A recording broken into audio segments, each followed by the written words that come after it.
Hello and welcome back to the channel, my friends. This is where we are learning how to turn our words into cash, whether you are a copywriter or a business owner. And today we are having this mega exciting course, which is a free email copywriting course where I show you how to write $2,000 a month emails. And I'm giving you the exact template that I've used in building my own $500,000 business. Learning how to write sales emails can literally change your business and life. And I'll show you how that can happen.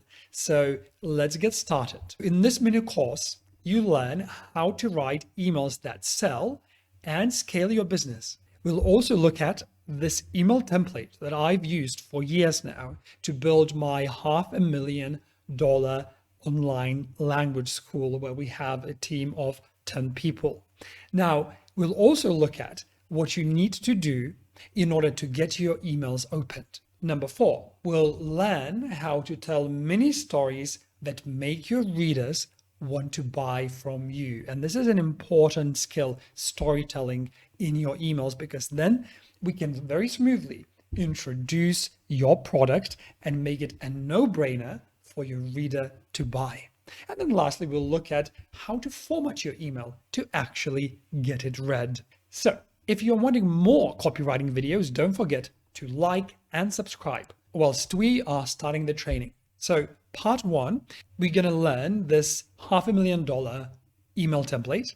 And in part 2, I'll share with you 10 rules for writing a $2,000 email. Part 1. So we start with the hook. And this is your first 2 to 3 sentences at the start of your email that are meant to lure your reader in. You don't want to start your email with something sloppy like, hey, how have you been? Because that doesn't quite hook the person reading it. It's not the most engaging line. You also want to think of the first 2 sentences in a way of previewing the value that your reader will get from the email. So you don't want to have a sense of, well, this is a promotional email and I'm going to sell you something at the end of this email. That's not going to sell, that's not going to convert, and people are just going to really put your email into the bin. So let's have a look at this email that I've sent to my subscribers promoting one of the projects. And let's look at it and how I've sort of used this idea of a hook in a powerful way that generated sales. I think this email actually generated over a couple of $1,000s immediately at its first send. So I'm starting with, hi, first name. One single decision. There was one business decision I made that literally changed everything. You see what I'm doing here is I'm starting with this sense of intrigue, and I'm starting the story, I'm starting the email with a punchy line. I'm not doing an introduction. I'm not spending 20 minutes explaining something or introducing myself or asking how the reader has been getting along in life. I am like immediately there, one single decision. And this is the decision that changed everything in my life, and that's in bold. So it grabs your attention. And then I'm slowly showing that there is value in this email. And I say, how can I stop trading time for money? This is where I'm giving the sense that I'm going to give you some value in this email, as well as I'm going to tell your story, because you see, I'm mentioning Japan and traveling there. And we're going to move into telling stories in a minute.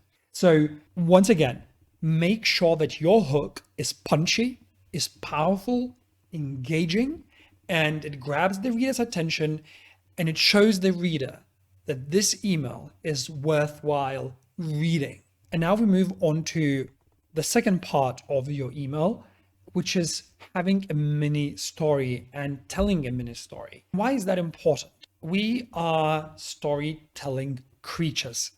We understand and comprehend the world through stories.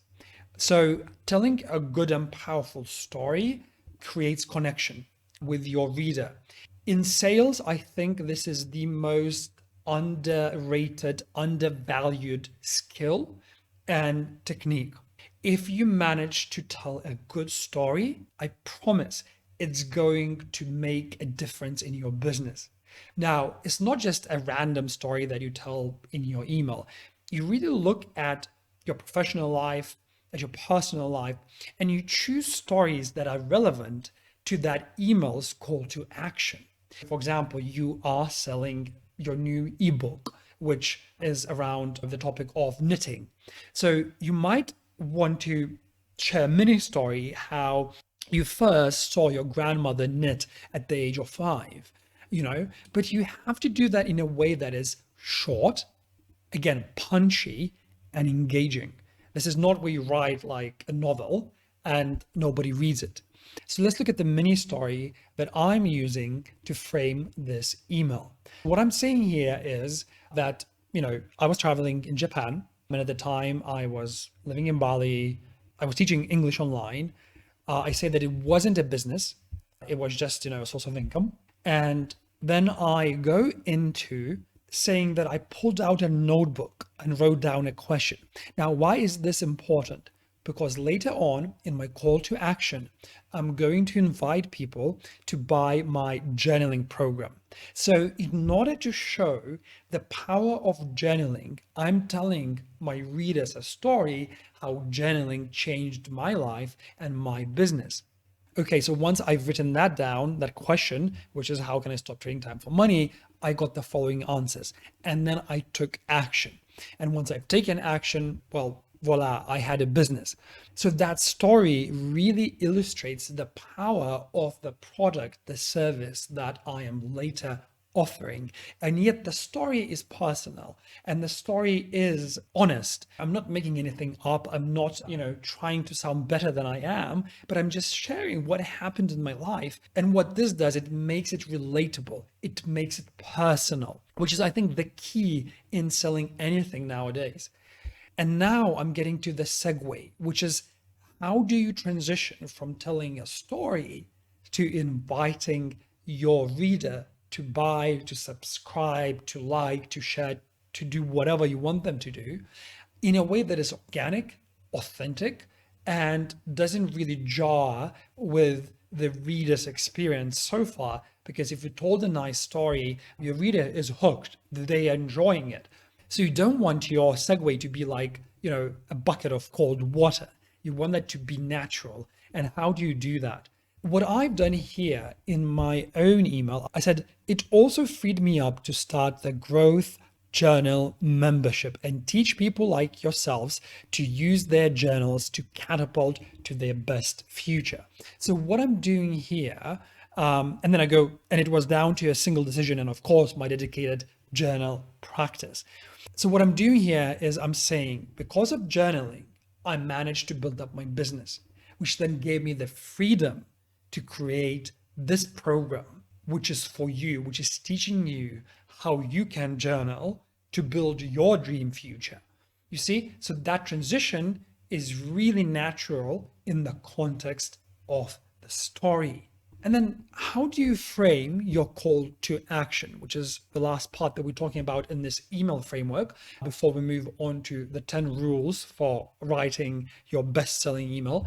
What's important that you've used your segue in a way that you made your call to action natural. And this is where you actually can literally ask people, well, buy this, right? So I'm saying, join this program for this much. And I'm saying, well, you're getting these 2 bonuses. And I'm ending the email with, are you in? Which I sort of reflect the action back onto the reader. And then I say, well, but let's continue telling stories in your journal, in your life, in your businesses. So your call to action is quite important. It can be a button. It can be a hyperlink. You can format it in any way that you like, that your software allows you to do. So this is the template that I've used over the years, and it really, really proved to work. If we go over this again, hook, mini story, segue, call to action. If you manage to crack this template, and this is really possible because I've really given you this A to Z template, you can really elevate your business and your writing to the next level. And before we move on to part 2, where I share with you 10 rules to writing an irresistible $2,000 email, I want to ask you, what's your biggest takeaway so far? We discussed quite a few things already. We went over the template. I gave you quite a few insights. So I'd be curious to hear in the comment section down below what's been your biggest takeaway so far, however big or small. So comment whilst you're watching the second part. So why the second part is important here. We've got this template, which is amazing. This is your roadmap. But how do you get that email opened? And how do you get people to really take action once they do open it? So let's look at it. And as I promised, in part 2, we'll look at these 10 rules for writing your best email. Number 1, know thy reader. Who are you speaking to? So if you write for everybody, you write for nobody. And I repeat this over and over and over again in every single of my videos so far, because this is the key rule in writing, is knowing who your audience is. So you can grab a piece of paper and literally jot down who your customer is. What do they like? How old they are, their gender, their income, the country they are from, the language that they're using to speak to themselves.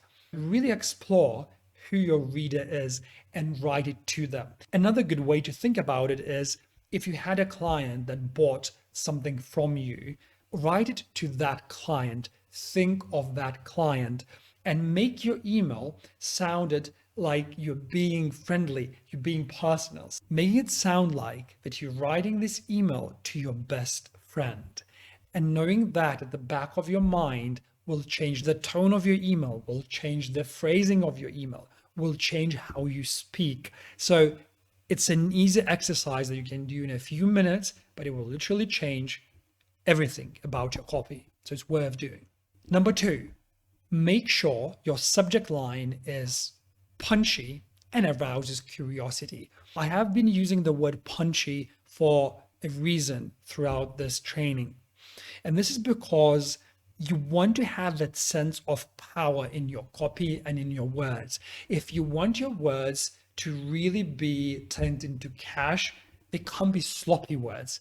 They can't be just sort of like a mixed bag of random sort of phrasing or things. You have to be very intentional about how you phrase things. So just have this idea of having a punchy headline, having a punchy subject line, having a punchy hook. In my case, I've used something obviously that's in the email, and I wrote, first name. So in this case, algorithm did Simon. Simon, make that one single decision today, in a little emoji. And what I am getting at here is that whilst in the email, I'm sharing a story about how I made this most important decision in my life, this one decision in my life. And what I'm doing is I am suggesting later on that this one decision that Simon can take in his life, that can change his life, is joining my journaling program. So you see how everything works. So my mini story, my hook, my subject line, everything is a cycle. I'm telling a story about my single decision. I'm inviting Simon to make his, and intriguing Simon by phrasing it this way. And before we move on to the third rule that helps us write best-selling emails, I'd like to ask you to subscribe and like this video if you're finding it of value, because your support really helps me make more of these amazing videos where I can share what I've done in my businesses over the years and how I've used writing and words and turn them into cash flow. So let's go further. Don't waste your preview text. This is quite important. The preview text, which goes right after your subject line, which is there in gray, is your second chance to get your email opened. This is another email, another story to the single decision one. So the title of the email was, "What's your story?" And then I go, well, hi Pavla, I don't have a story. I have nothing to journal about. This probably only works for writers. Again, this is, selling my journaling program. And what I'm doing here, I'm naming 3 objections that my customer is likely to have. And I'm using 3 phrases that they are very likely to say to themselves, 3 sentences. By the way, and the way I phrased this is I literally listened to what my customer said to me. They would be hesitant to join a program, and they'd be emailing me and saying, well, I don't know if I have anything to journal about, you know. So really listen to your client, because anything that they say, you can incorporate into your copy and really speak to them. Number 4, don't use fancy formatting. Make it seem like they are getting an email from their bestie. What I mean by that is that a lot of companies, entrepreneurs love to send these emails that have their personal branding, logos, visuals, etc. It does work for some companies, for some corporations in particular. However, if you are a solopreneur, if you are a small business, making it sound personal will increase your chances of your customers, your readers actually connecting with your message. I always format my emails in a way that I would probably sending it to my friend, but I add a little extra effort and I bold the text. I use italics, I use lists, I use a couple of emojis. Obviously, it depends on the customer, it depends on the readership, the audience, the clientele that you have. If you're an accountant, you most likely won't be adding too many emojis, but if you are a copywriter offering your services, you might. But I really feel that using both emojis, bolding the text here and there, using italics, spacing the email well, really helps it make it readable, really helps the person skim through it.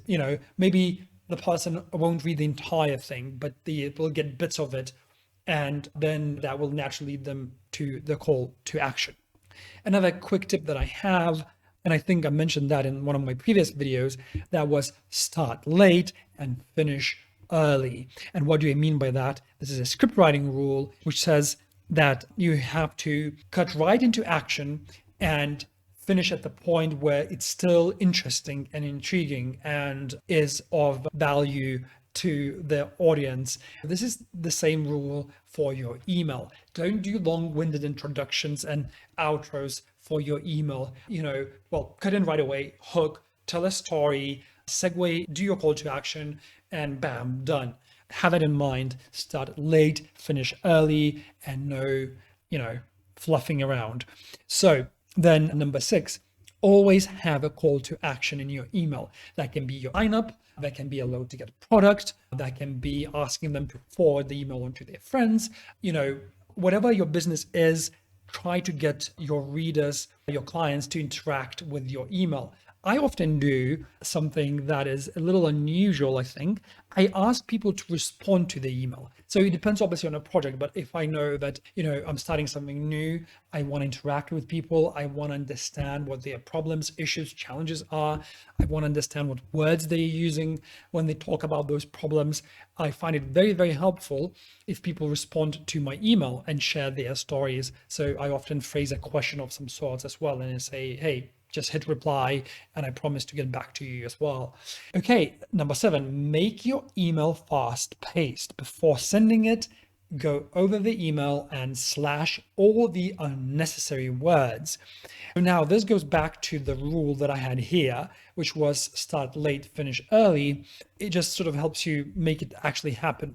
And this is out of one of my emails, which is what not to do.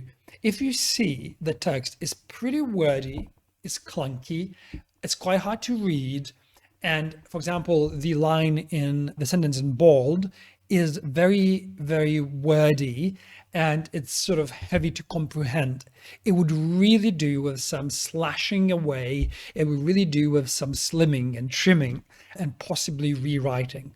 And I'm using sort of fairly sophisticated words that take time to comprehend. So such as the word transfix or trajectory.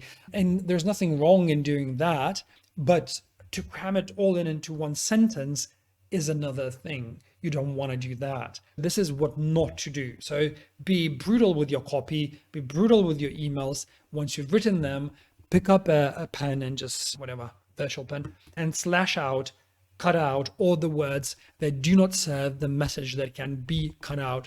A lot of the time, people love the sound of their own voice in writing as well. And they go, well, that's a beautiful sentence. Well, okay, but does it serve a purpose in getting your reader to take action? Most likely it doesn't. And you want to just cut it away. And then another thing that I said before, so make it visually readable and easy to skim through. And this is a good example of what an easy to skim through email looks like. Then another tip, always send yourself a preview both on your phone and your desktop. I'm using this software called Kajabi, which is powering my entire business, where I host my courses, etc. And I always send myself a preview, because when you format an email on a desktop, it looks one way, but when you get it on your phone, it might look distorted. Something might be out of line, something might be a little too large. So you really want to double check what it looks like. It's also another good way to double check your spelling, to double check for mistakes, because you are viewing it on a different device. You're viewing it in a visually different way. So then your brain is able to pick up those things that are possibly very easy to miss, like an occasional comma or a spelling mistake. And lastly, if your email software allows it, split test the subject lines. What I mean by that is you want to have two subject lines and ask your email provider, set it up in a way that it sends your email under these two subject lines, tests the response to both, and detects which of the two is better performing, and then continue sending it only under the headline, under the subject line that is performing better. So then you get higher open rates. But in my case, for example, I'm using Kajabi, which doesn't really do that. So I can't play around with that, which is a shame, because that would be an amazing thing to do. And lastly, sign up for more copywriting videos by liking and subscribing to my channel. Also, if you have any questions, comment below, and I'll be happy to answer to every single question that I get. So drop your questions down in the comment section. And have it in mind that on this channel, we have a whole bunch of copywriting videos that are there to train you, to help you become a better copywriter and use these skills to build your copywriting business, or to build any kind of business in any niche that you so choose. So stay tuned for more videos, and I'll see you very soon.